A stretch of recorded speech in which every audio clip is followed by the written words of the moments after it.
Mais quel est le président qui aurait été assez fou, à ce moment où il était empêtré dans les difficultés, d'accepter de dévaluer sa monnaie de 50%, sinon de 100%, où les produits de base sont déjà augmentés du fait simplement des soubresauts politiques internes, en même temps accepte une dévaluation qui va encore augmenter les prix des denrées de base. Personne ne l'aurait fait.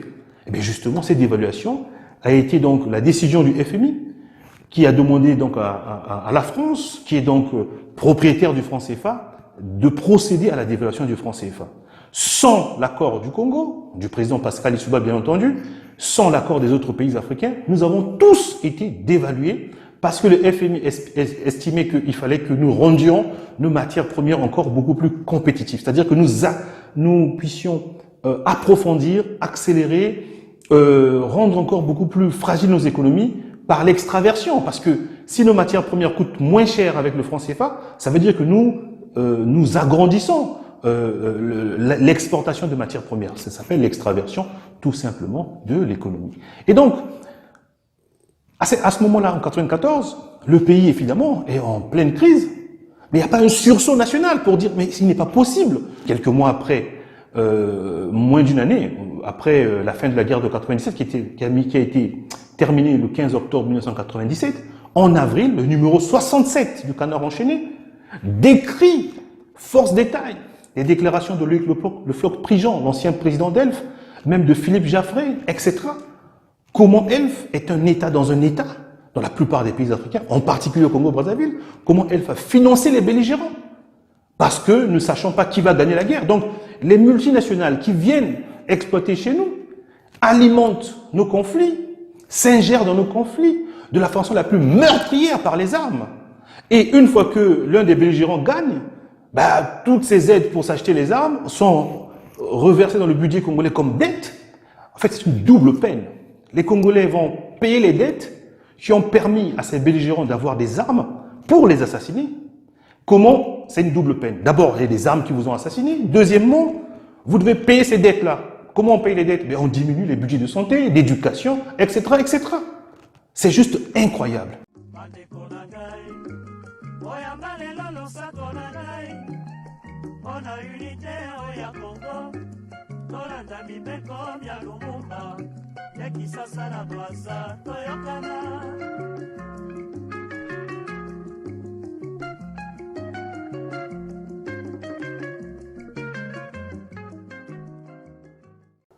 Bonjour, mesdames et messieurs, chers téléspectateurs de TLR TV, je suis Enda Diogène Seni. Bienvenue donc à cette nouvelle émission Umoja Ninguvu, l'union fait la force. Le thème de ce jour est donc 30 ans après, au-delà des conférences nationales pour les États-Unis d'Afrique. Nous allons donc aborder cette thématique en 5 parties. D'abord, nous commencerons par dire un mot sur le thème que nous avons choisi, en tout cas ce qui nous a inspiré pour choisir ce thème. En deuxième lieu, nous allons rappeler le contexte général des conférences nationales. En troisième partie, nous aborderons le cas du Congo-Brazzaville. Nous verrons en quatrième partie donc la souveraineté, le concept de souveraineté. Comme vous le savez, les conférences nationales se sont voulues souveraines pour la plupart d'entre elles. Et enfin, nous finirons par un plaidoyer pour les États-Unis d'Afrique. Voilà, donc nous allons commencer notre première partie qui explique donc le choix de ce thème, de ce titre que nous avons donné à cette émission.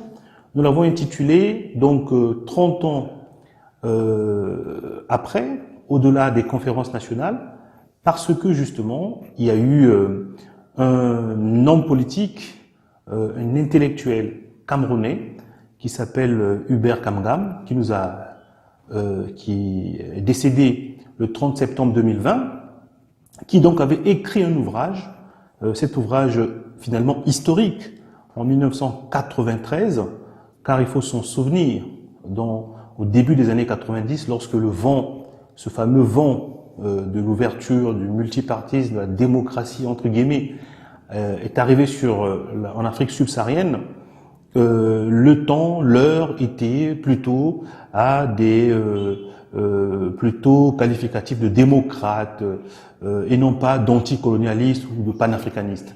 Donc ce fut, pour ainsi dire, pour Hubert Kamdam, un acte de courage qu'à ce moment-là, d'écrire un ouvrage qui nous propose d'aller au-delà des conférences nationales et pour les États-Unis d'Afrique. En tout cas, Hubert Kamdam lui-même, il avait mis au-delà de la conférence nationale. Nous avons précisé au-delà des conférences nationales pour les États-Unis d'Afrique. Nous voulons lui rendre hommage. Hubert Kamdam est parti très tôt. Il est parti, bien sûr, à un âge assez important, 76 ans, mais il aurait pu encore apporter beaucoup à l'Afrique. Hubert Kamdam est un homme politique camerounais. Il a été aux 3 élections présidentielles, toujours sur le thème des États-Unis d'Afrique, en articulant la nécessité de développer le Cameroun dans le cadre des États-Unis d'Afrique, ce qui est très courageux. Nous voulons lui rendre hommage aujourd'hui, car quand on regarde ce qui se passe en Afrique de l'Ouest, avec la manière dont la jeunesse a repris le flambeau du combat pour le panafricanisme, on ne peut que rendre hommage à Hubert Kamdam, qui était allé jusqu'au présidentiel sur ces thèmes-là. Alors Hubert Kamdam, c'est probablement quelqu'un qui a laissé une trace très importante, mais lui-même fut disciple d'un autre Africain, puisque la question monétaire était au cœur de la réflexion d'Hubert Kamdam. Celui qui a servi de maître, en tout cas d'exemple à Hubert Kamdam, ce fut donc Tudian Pomi, Joseph Tudian Pomi, qui est l'auteur de l'ouvrage aussi devenu célèbre, Monnaie, servitude et liberté, la répression monétaire de l'Afrique. Cet ouvrage a été l'un des premiers à avoir, en tout cas, décrit la manière dont le franc CFA était un instrument redoutable d'une certaine recolonisation, d'un certain continuum colonial. Donc, il faudrait aussi là rappeler aux jeunes qui s'intéressent au panafricanisme, à toutes ces questions pour notre souveraineté, de Joseph Tudian Pomi. Mais Joseph Tudian Pomi, qui a donné comme disciple Hubert Kamdam, on a donné aussi un autre. On peut penser par exemple au professeur Nicolas Bohou, qui a publié son ouvrage en 2000. Nous étions à l'époque très peu nombreux à s'intéresser à cet ouvrage. Nous avons distribué cet ouvrage sous le manteau dans les rues de Paris autour des années 2005. Aujourd'hui, c'est un ouvrage qui est devenu populaire, qui s'intitule donc « Le franc CFA et l'euro contre l'Afrique ». Je finirai cette rubrique d'hommage en rappelant quand même que il y a eu aussi un autre Camerounais, hein, Nicolas Bohou, lui, il est ivoirien, Hubert Kamdam est camerounais, Tudian Pomi est camerounais, mais il y a eu encore un autre Camerounais, bien plus tôt, le premier d'ailleurs docteur en sciences économiques, c'est donc Castor Ossé Afana, qui a publié une thèse, en tout cas a défendu une thèse à l'époque, sur l'économie ouest-africaine, et là, à l'intérieur de cette thèse, il avait déjà développé toute une réflexion sur la souveraineté monétaire. Donc Tudian Pomi lui-même aussi a eu des exemples par le passé, et donc il est pour nous très important de rappeler toutes ces figures qui ont donné de leur vie pour le continent africain, qui ont été des patriotes jusqu'au bout, ligotés au peuple, comme dirait le professeur Kizerbo, ligotés au peuple, ils ont donné tout ce qu'ils pouvaient donner pour la liberté du continent africain. Voilà, donc c'est ce titre d'ouvrage, de l'ouvrage finalement historique de Hubert Kamdam que nous avons voulu retenir pour donner à cette émission et évidemment faire un clin d'œil à tous ceux qui ne le connaissaient pas, de s'intéresser à ce personnage qui est un panafricaniste de courage, de terrain et d'action. Venons-en à la deuxième partie de l'émission. Le contexte général des conférences nationales. Alors, on va d'abord commencer par ce qu'on appelle les origines. D'où viennent les conférences nationales? Alors, d'aucuns s'empressent toujours à expliquer, à interpréter l'histoire contemporaine du continent africain, car nous sommes là dans ce qu'on appelle l'histoire immédiate, hein, chez les historiens. L'histoire immédiate du continent africain, comme d'ailleurs l'histoire passée, son interprétation est toujours sujette à caution. On veut expliquer notre histoire à notre place. C'est ainsi que, par exemple, on attribue au discours de juin de 1990 de François Mitterrand à la Bolle la paternité des mouvements sociopolitiques qui ont bouleversé les régimes totalitaires et dictatoriaux, qui ont été nombreux sur le continent africain, les 3 décennies qui ont succédé au mouvement des indépendances. Nous pensons que cela n'est pas juste, car il faut que la jeunesse africaine fasse attention à ce qu'on appelle la conscience historique. La conscience historique, c'est pas, comme on a l'habitude de le dire, quelque chose qui vous permet d'avoir conscience du passé. Non, la conscience historique a une notion opératoire, concrète dans notre quotidien et même de citoyenneté. Je postulerai la définition suivante de la conscience historique.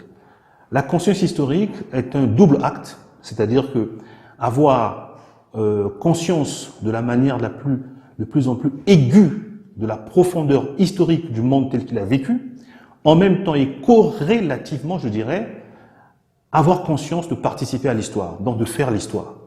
Je me résume, être conscient du passé, c'est une chose, mais être conscient également en même temps que c'est l'homme, ce sont les hommes et les femmes qui font l'histoire. Donc on est sujet et non pas objet d'histoire. Ce qui veut dire, cela renvoie à ce qu'on appelle la possibilité de choix. Finalement, la conscience historique est de l'ordre de l'éveil, de la possibilité de choix, donc de la citoyenneté. Donc c'est pas anodin de travailler sur ce qu'on appelle les origines des faits sociaux, parce que ça dépend, est-ce que ça vous place, vous, au cœur de l'histoire, comme dynamique, ou bien comme quelqu'un qui est plutôt sur le trottoir, qui voit l'histoire se faire, alors que c'est sa propre histoire. Donc c'est pour cela que nous nous écartons beaucoup de cette façon d'interpréter les origines des mouvements ou des événements sociopolitiques africains. Il faut donc donner une définition propre. Nous dirons ceci. Le discours de la Bolle a eu lieu en juin 1990. Mais dès le mois de février 90, le Bénin a déjà fait sa conférence nationale. Le Gabon, en mars, donc mars-avril, fait sa conférence nationale. Le Congo-Brazzaville a suivi l'année suivante, c'est-à-dire qu'en 1991. Mais on peut déjà noter, il y a eu 2 conférences nationales qui ont donné le là pour que les autres pays suivent. Si on regardait vraiment les origines de fond, en réalité, l'Afrique ayant été en quelque sorte figée par rapport à la guerre froide, c'est finalement l'échec de la perestroïka, c'est-à-dire que le mouvement conduit par Mikhail Gorbatchev, perestroïka qui veut dire reconstruction, en 1985 en URSS, qui voulait reconstruire les bases économiques et sociales de l'URSS, qui était en conflit avec les États-Unis, qui échoue en 89 et qui donne lieu à ce qu'on appelle la chute du mur de Berlin, c'est-à-dire que la fin de l'URSS. Donc ça, c'est un élément lointain certes, mais qui a un trait avec le fait que l'Afrique a été figée, c'est-à-dire que les puissances internationales ont soutenu des régimes, même dans la dictature, parce qu'il fallait les justifier, soit par le péril, disons, communiste, soit par le péril, disons, capitaliste, etc. Autre origine relativement lointaine, c'est par exemple la décolonisation. Dès les indépendances, c'est bien pour ça qu'on appelle ça indépendance nominale. Il y a beaucoup d'Africains qui sont contre ces indépendances-là, qui ont perdu de leur vie, beaucoup d'exilés politiques. Entre 1960 et 1990, il y a des Africains qui ont contesté, mais on n'a pas attendu 90 pour le faire. Dès la proclamation des indépendances, beaucoup d'Africains, Lumumba, c'est le cas le plus emblématique, qui dénoncent le fait que ces indépendances sont vides, d'où indépendance nominale. Puisque nous continuons avec l'extraversion économique, nous continuons avec, entre guillemets, la soumission monétaire, nous n'avons pas le contrôle de nos matières premières, etc., etc. La liste est longue. Donc, on peut considérer que le mouvement des indépendances nominales ne pouvait conduire qu'au chaos que nous avons connu dans les années 90, puisque cela était factuellement dénoncé. Donc, il y a une origine africaine à ce que les régimes totalitaires, d'une manière ou d'une autre, combattus par les opposants africains, les résistants africains, allaient connaître une fin. Donc, le discours de la Bolle est loin d'être à l'origine des mouvements sociopolitiques qui ont donc donné lieu à ces fameuses conférences nationales. Mais on peut faire aussi un clin d'œil historique encore. Le discours de Brazzaville, août 1958. On oublie qu'en février 58, les dirigeants de l'AEF et AEF sont partis en France pour dénoncer la loi cadre. Et le général de Gaulle vient avec son référendum en août 58 parce qu'il sent bien que on ne veut plus du bicéphalisme, on veut de l'indépendance. Donc c'est une façon de prendre le contre-pied d'un mouvement qui était inévitable en quelque sorte. On peut rappeler aussi, tout dernièrement, le 21 décembre 2019, le président Macron est parti à Abidjan réunir les pentes de la France-Afrique, dont Alassane Ouattara, pour dire qu'il fallait faire la réforme du franc CFA. Mais quelques mois plus tôt, ils avaient utilisé Alassane Ouattara au perron de l'Élysée, targuant de son statut d'économiste international pour dire que le franc CFA était une bonne monnaie, elle se portait bien, elle défendait nos économies, etc., etc. Mais le même Ouattara, quelques mois plus tôt, lorsque la France décide finalement d'annoncer la réforme, entre guillemets encore, du franc CFA, ben, Ouattara a dû s'aligner en quelque sorte. C'est un camouflet. Or, pourquoi le président Macron le fait? Non pas parce que la France voulait en finir avec, c'est bien parce que les mouvements des jeunes africains en Afrique de l'Ouest, dénonçant le franc CFA, a pris une certaine ampleur. La France a voulu prendre encore une fois le contre-pied. Donc on est dans cette même logique qui permet de réinterpréter l'histoire d'une certaine façon, et ça vous enlève votre rôle de sujet d'histoire. Et ça, il faut faire très attention avec ça. Maintenant, définition des conférences nationales. Alors, les conférences nationales, il faut dire qu'il n'y en a pas eu dans le monde anglophone africain, c'est sûr dans le monde francophone, c'est d'ailleurs dans les idées de Jean-Jacques Rousseau. Nous qui sommes si prompts à faire du mimétisme, là encore, on a récupéré des concepts déjà dans l'histoire française, mais bon, passons. Donc, on aurait pu appeler ça autrement, avec un peu plus d'imagination. Donc, les conférences nationales, leur objectif, c'est quoi? Ce sont des instruments, en fait, démocratiques qui permettent de mettre en place des transitions démocratiques et d'assurer des changements de système ou de régime de façon pacifique. En général, il y a 3 phases. La première phase, on abroge le système constitutionnel antérieur, qui donc est issu d'un régime dictatorial ou totalitaire. On met en place une période de transition dans un deuxième temps, qui prépare les nouvelles institutions, qui met en place les actes issus de la conférence nationale, et enfin, on fait des nouvelles élections, en quelque sorte, qui inaugurent le nouveau système, qui va donc remplacer l'ancien, qui a été donc, de façon pacifique, qui a été donc mis en procès par la conférence nationale. Voilà à peu près ce qu'on peut dire de la définition et des objectifs dits de la conférence nationale. Alors, il faut noter, dans le contexte général, que les conférences nationales n'ont pas été tenues dans tous les pays africains. Il y en a eu quelques-uns. Il y a par exemple le Bénin, bien sûr, très connu, le Gabon, le Congo, Brazzaville, le Mali, le Niger, le Zaïre de Mobutu, le Tchad, en quelque sorte. Le Tchad aussi. D'autres pays de l'Afrique francophone n'ont pas pu avoir arraché des dictatures la conférence nationale. Ils ont quand même tenu des forums, puisque la conférence, au fond, c'est un forum. Des forums, c'est-à-dire le Cameroun, la Côte d'Ivoire, la Centrafrique, Madagascar, la Guinée, etc. Bon, ils ont appelé ça diversement. On peut appeler ça États généraux, dialogue national, etc. Ça revenait à peu près à la même chose. Il fallait faire le procès du régime totalitaire ou dictatorial pour passer pacifiquement à un nouveau système ou à un nouveau régime à partir d'une transition, elle aussi pacifique. Alors donc, voilà à peu près dans le contexte général. Nous allons donc passer au cas du Congo-Brazzaville. Alors, comme ça a été dit tantôt, le Congo-Brazzaville a organisé une conférence nationale, en tout cas la 3e sur la liste des conférences nationales qui ont eu lieu sur le continent africain. Ce fut donc un moment formidable, un élan extraordinaire, collectif, qui a permis de faire le point, en tout cas le bilan des régimes anciens, puisque nous étions dans une crise économique extraordinaire, donc il fallait faire le point sur l'échec, le chaos, sur le régime finissant, et tirer notamment des responsabilités. Alors, de ce point de vue, ça a été une belle occasion nationale, évidemment dans un contexte très tendu, puisque le régime en place, incarné par le président Denis Sassou Nguesso, était donc coupable non seulement du bilan négatif économique du pays, mais aussi des crimes économiques et sociaux qui ont été dénoncés à cette conférence nationale. Alors cette conférence nationale s'est caractérisée par le fait que les conférenciers ont su avoir le caractère souverain. Alors c'est quoi le caractère souverain? Le caractère souverain, c'est-à-dire qu'on dépouille le président en exercice de ses prérogatives en matière de défense, en matière de présidence de gouvernement, dans un certain nombre de secteurs stratégiques du pays, pour les donner donc à la conférence nationale. Et la conférence nationale qui donnera ensuite lieu à un régime de transition qui va transférer les pouvoirs qui ont été repris, en tout cas au président en exercice, à ce régime de transition. gouvernement de transition. À côté de ça, on va mettre en place ce qu'on appelle un conseil de parlement, c'est-à-dire qu'on appelait ça conseil supérieur de la République, qui joue le rôle de parlement, animé par Monseigneur Kombo, qui était lui-même président du présidium de la conférence nationale, qui donc est là pour pouvoir surveiller le gouvernement de transition à respecter les actes dits impératifs et souverains pris lors de cette conférence nationale. Alors, donc le Congo a réussi à avoir le caractère de souveraineté de sa conférence nationale. C'est pas tous les pays africains qui ont pu l'avoir.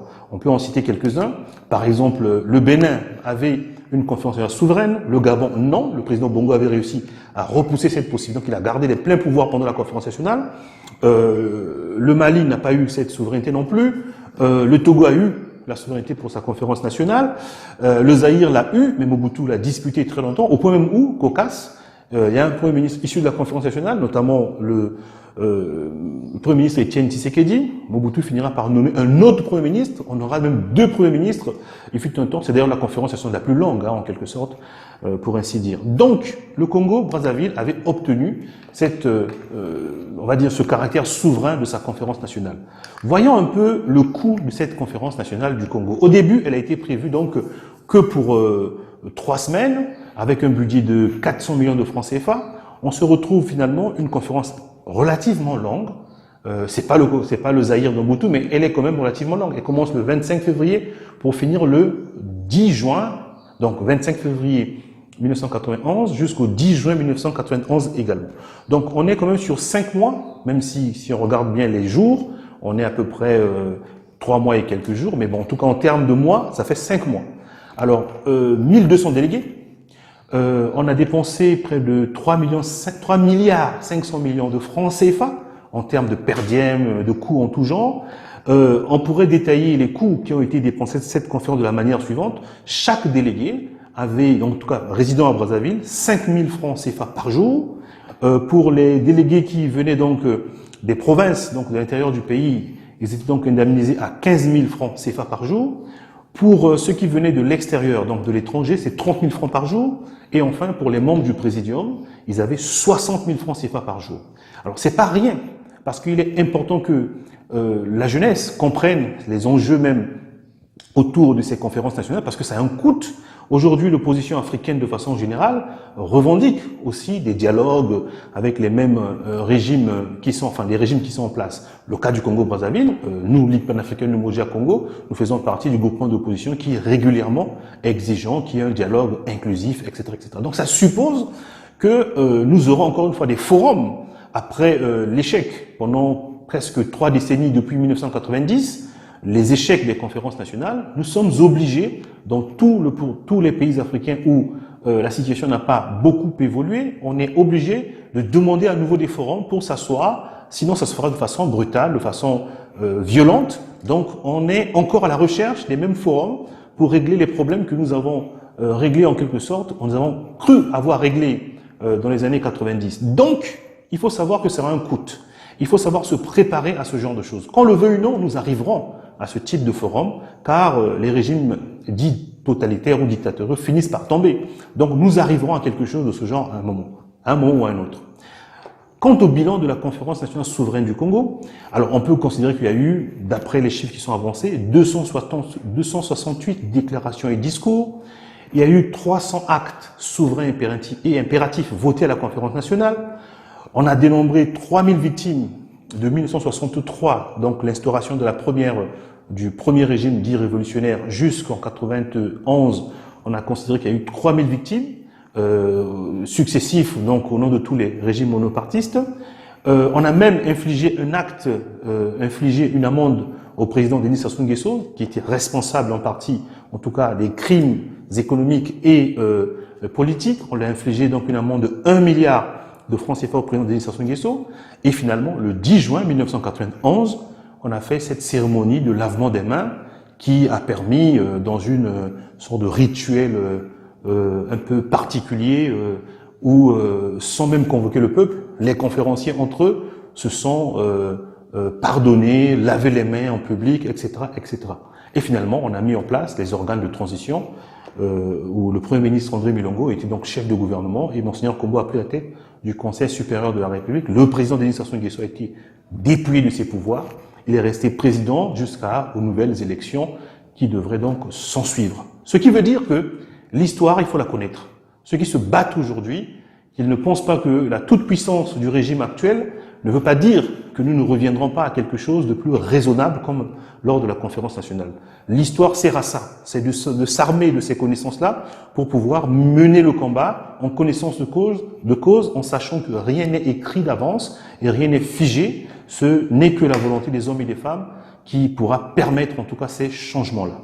Alors, tout à l'heure, je parlais, pour aller donc vers la troisième partie de notre émission, de la souveraineté. Alors, la conférence nationale s'est voulue souveraine. Alors, on a bien vu qu'il y a eu un régime de transition qui a été mis en place, qui a brillamment fait son travail en partie, puisque il a réussi au moins à organiser des élections pour lesquelles, globalement, les Congolais considèrent que ce furent les seules élections transparentes et crédibles, qui ont donc donné lieu à un nouveau régime, aux nouvelles institutions, etc., etc. Ça, c'est une très très bonne chose, on ne peut que s'en féliciter. Mais est-ce que la conférence nationale a usé du caractère souverain qui lui a été reconnu de façon la plus, on va dire, la plus utile possible?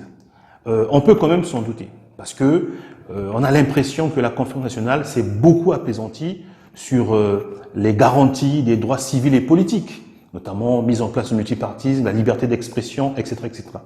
Peut-être une note aussi, il faut rappeler aussi le travail excellent de la commission assassinat, qui a été donc animée par le monsieur Roger Massema, qui n'est plus de ce monde, qui a fait un travail extraordinaire, qui a fait d'ailleurs l'objet d'un ouvrage très important là, sur la commission assassinat. On peut mettre ça au crédit de la conférence nationale. Mais voyez-vous, on peut se poser comme la question sur la souveraineté. La souveraineté, quand on l'aborde, on a l'impression que c'est quelque chose qui ne touche qu'à l'extérieur. Or, il faut peut-être revoir un peu ce concept en deux temps. Il y a en quelque sorte une forme de souveraineté intérieure et il y a aussi une forme de souveraineté extérieure. C'est ceci qui fait, on va dire, l'ensemble fait la souveraineté. Il ne faut pas limiter la souveraineté qu'à la souveraineté extérieure ou externe, comme nous avons souvent tendance à le dire. Alors, pour revenir un peu sur la souveraineté intérieure, autant la conférence nationale a sanctuarisé, a sacralisé les droits civils et politiques, on a bien vu que ça donnait un régime politique, des nouveaux régimes, enfin un nouveau système ensuite. Mais, qu'est-ce qu'il en est de la souveraineté en matière des droits sociaux et économiques? Il y a une ancienne controverse lorsqu'on crée la commission en 1947 qui devrait travailler sur la rédaction de la Déclaration universelle des droits de l'homme. Lors des discussions dans cette commission de travail en 1947, il y a eu une passe d'armes entre l'ambassadeur de la Grande-Bretagne et l'ambassadeur de l'Ukraine. L'ambassadeur de la Grande-Bretagne soutenait que nous voulons des hommes libres, pas des esclaves bien nourris. Celui de l'Ukraine à l'époque, qui était dans le bloc soviétique, je ne parle pas de l'Ukraine d'aujourd'hui, l'Ukraine à l'époque était dans le bloc soviétique, indique que non, nous voulons évidemment des hommes libres, mais il faut savoir que les hommes libres peuvent mourir aussi de faim. Cette dichotomie a fait que la Déclaration universelle des droits de l'homme a pris en compte beaucoup plus les droits civils et politiques au départ. Par la suite, il y a eu des combats au niveau de l'ONU où on a sacralisé également les déclarations, en tout cas les droits sociaux et économiques. Je voudrais attirer l'attention de la jeunesse congolaise que ne nous laissons plus faire, il ne faut plus se laisser faire. D'une manière ou d'une autre, les Congolais, les Africains, face à des régimes qui sont bloqués, finiront par s'asseoir pour dégager les nouvelles perspectives de fonctionnement commun. Il faut veiller à ce que, de la même manière que les droits civils et politiques sont garantis lors de ces forums-là, il faut également que les droits sociaux et économiques soient garantis. C'est-à-dire que le droit à l'eau, à l'électricité, aux infrastructures sanitaires de qualité, etc., etc. Au niveau historique où nous sommes, on ne devrait pas laisser ces questions-là, c'est-à-dire de souveraineté intérieure, j'entends par là accès à l'eau, à l'éducation, etc., tous ces éléments de base pour toute population, soient décidés par des régimes qui seront issus des élections. Non, on devrait faire garantir dans la Constitution l'applicabilité et la concrétisation, comme les droits civils et politiques, de tous ces besoins de base dont les populations ont besoin. L'eau, l'électricité, l'éducation, les infrastructures, etc. Parce qu'on a l'impression, autant la conférence nationale a fait un bon procès du régime totalitaire dictatorial qui est donc passé en tout cas les régimes successifs, 63 jusqu'à 91, on peut noter aussi, malheureusement, on a l'impression que les Congolais ont été dans un système éducatif beaucoup plus intéressant avant 91 qu'après la conférence nationale. Et ça, c'est dommage. Et donc, nous devons travailler à ce que si forum il y a, si état généraux il y a, si débat, dialogue national il y a, les questions de souveraineté en matière de droits sociaux et économiques soient portées au même niveau que les droits civils et politiques. C'est fondamental parce que c'est ce qui fait que les populations soient engagées. On ne peut pas démocratiser sans développer. Quand on démocratise, ça donne lieu aux revendications. Quand on ne développe pas, les revendications donnent lieu à quoi? À la violence. À ce que nous avons vécu dans notre pays pendant si longtemps. Donc voilà, je voulais quand même faire un point sur ce qu'on appelle la souveraineté interne, qui me semble était un point négatif de la conférence nationale souveraine du Congo, mais ça peut s'appliquer sur la plupart des conférences nationales africaines. Je passe donc à la souveraineté externe. La conférence nationale a pâti aussi sur cet élément. On a l'impression que lorsqu'on arrive en 91, 90 disons, puisque le Bénin a commencé en 90, que le débat sur la souveraineté est clos, que les pays africains en réalité ont leur souveraineté. Ce sont certains Africains qui ont mal géré le pays, leur pays, et donc on fait leur procès. Non. Il y a les échecs successifs de ces gouvernements, mais il y a aussi un système global, ce qu'on appelle le continuum colonial, qui bat son plein. Donc nous faisons des conférences nationales où nous faisons tomber des régimes en place. D'ailleurs, on a bien vu, après un mandat, certains dirigeants qui ont été décriés en 90-91 sont revenus. Le cas de le président Kérékou au Bénin, par exemple. Le premier, c'est le symbole. Le Congo-Brazzaville, c'était le cas. Donc, les démocraties que nous avons mises en place grâce aux conférences nationales sont fragiles parce que nous n'avons pas la souveraineté. La souveraineté liée, par exemple, au contrôle de nos matières premières, au contrôle de nos ressources, parce que si nous n'avons pas ces contrôles, ceux qui sont en tout cas en train de les chercher, de pouvoir les contrôler, vont militariser les systèmes politiques, vont encourager certains leaders à être leurs représentants, leurs défenseurs dans le système démocratique pour pouvoir imposer justement la continuité de l'exploitation de ces ressources de façon antidémocratique. Donc ça, c'est un vrai problème. Alors, je prends 3 faits qui montrent que lors de la conférence nationale, en tout cas, on n'a pas tenu compte de la question de la souveraineté extérieure assez. C'est pour cela que, entre autres, dans la guerre de 97, nous avons vu ce qui s'est passé, je le précise. Donc, premier point, sous le gouvernement du Premier ministre André Milongo, donc gouvernement de transition, il y a un fait qui devrait nous interroger. Parmi les 300 actes qui ont été décidés à la conférence nationale, il y a par exemple un acte qui consistait, en tout cas des actes qui consistaient à demander au régime de transition de faire le point sur la lumière, sur les contrats qui lient le Congo avec les sociétés pétrolières. Alors, de ce fait, le Premier ministre André Milongo va donc demander à Elf Congo, devenu le plus total, de lui fournir les documents, de transmettre à un cabinet américain qu'on appelait à l'époque Thierry Anderson, les documents nécessaires pour faire l'audit et faire un dossier, un bilan au Congo, de façon à ce que le gouvernement congolais puisse décider en connaissance de cause. Il y a eu une réaction violente de la part de la France, assez brutale. Il y a même eu des remous à l'intérieur du pays. Le gouvernement Milongo a failli tomber. Des militaires, en tout cas une bonne partie de l'armée, a réagi. Sur le plan international, ça a créé beaucoup de problèmes. Hélas, le Premier ministre André Milongo n'a pas été soutenu de façon collective par toutes les classes politiques congolaises. Là, il s'agit de notre souveraineté. C'est-à-dire que sur des faits aussi concrets, on se rend compte que la classe politique congolaise capitule.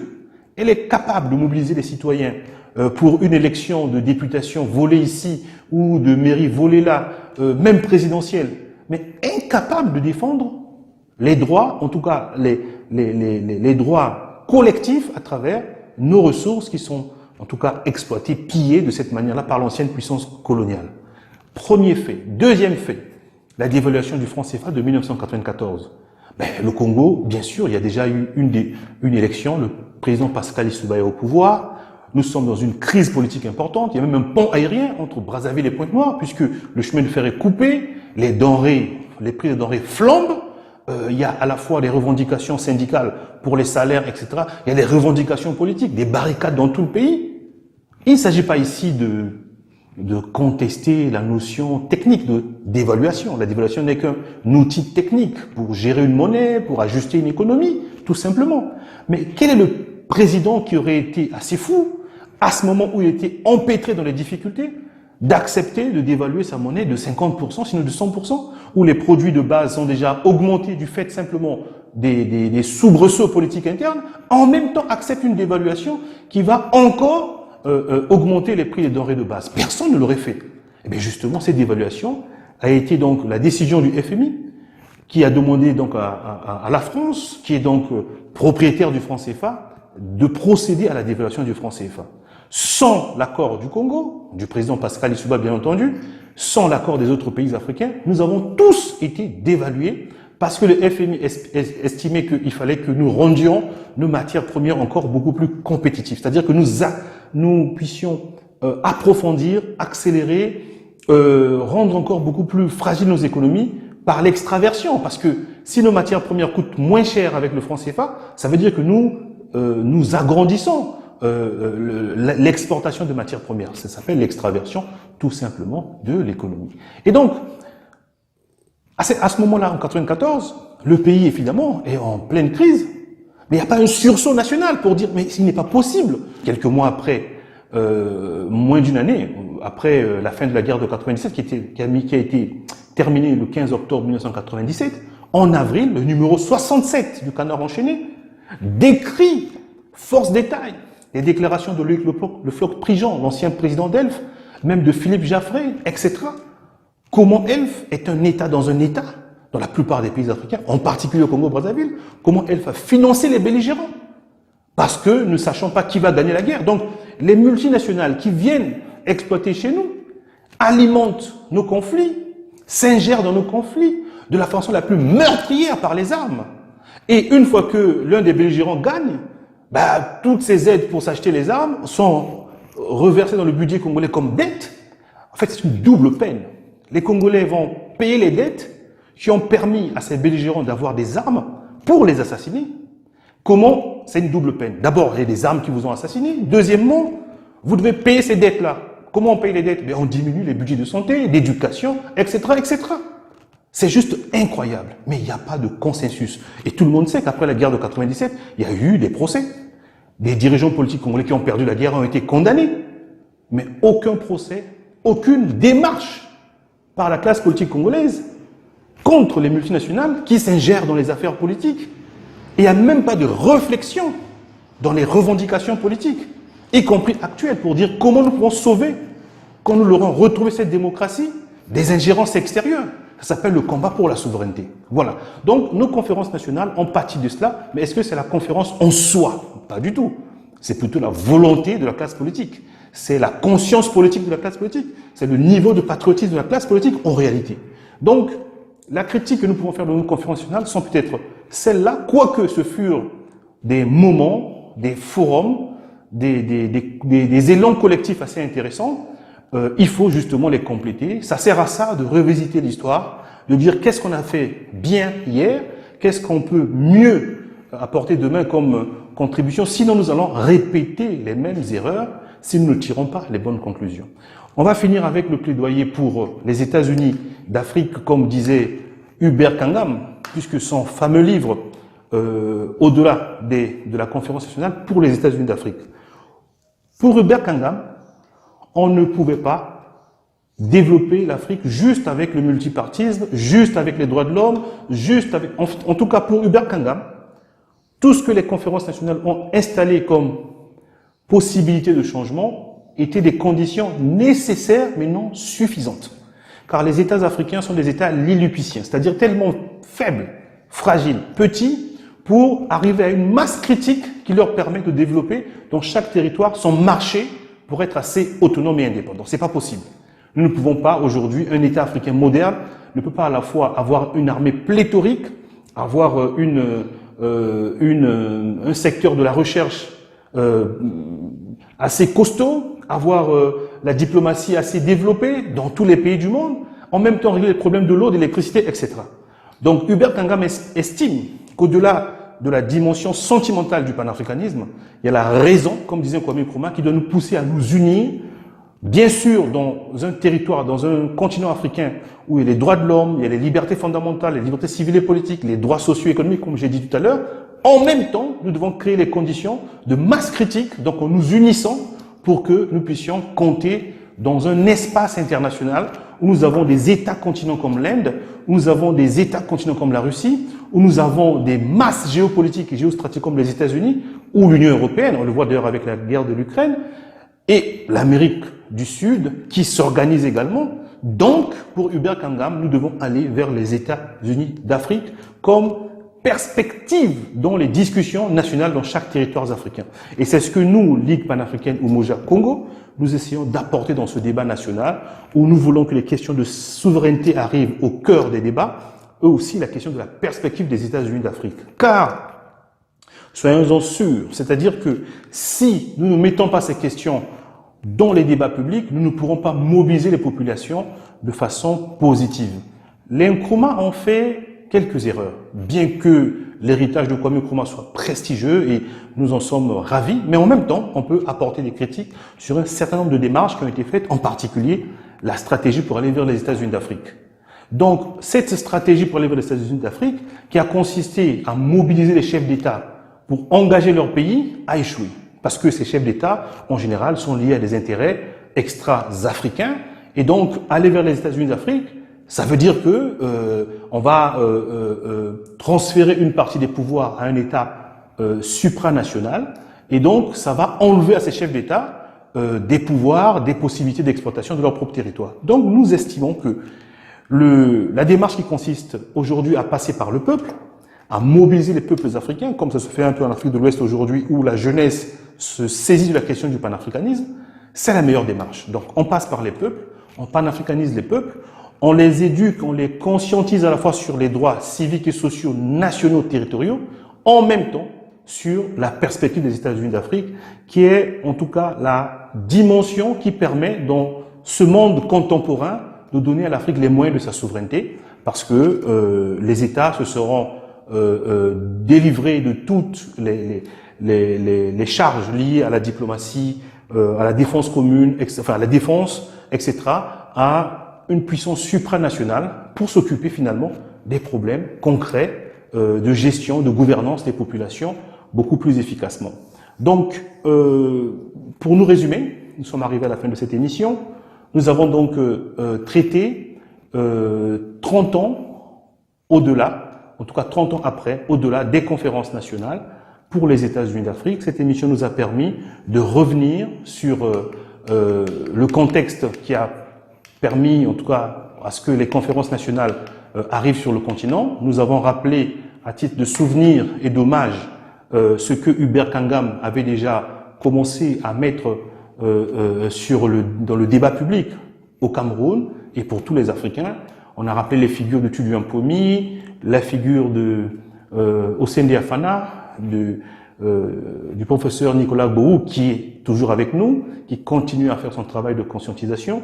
Nous avons rappelé le contexte général qui a fait que les conférences nationales se soient imposées en quelque sorte. Nous avons rappelé aussi le cas du Congo-Brazzaville, des grandes lignes de la conférence nationale du Congo-Brazzaville, et nous nous sommes attardés un peu plus sur la question de la souveraineté, notamment la souveraineté interne et externe, et enfin nous avons fait le plaidoyer pour les États-Unis d'Afrique.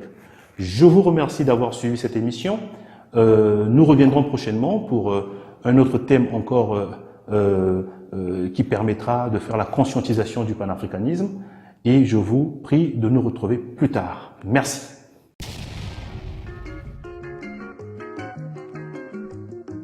Kongo na biso ebonga boye ezala kongo moko kongo ya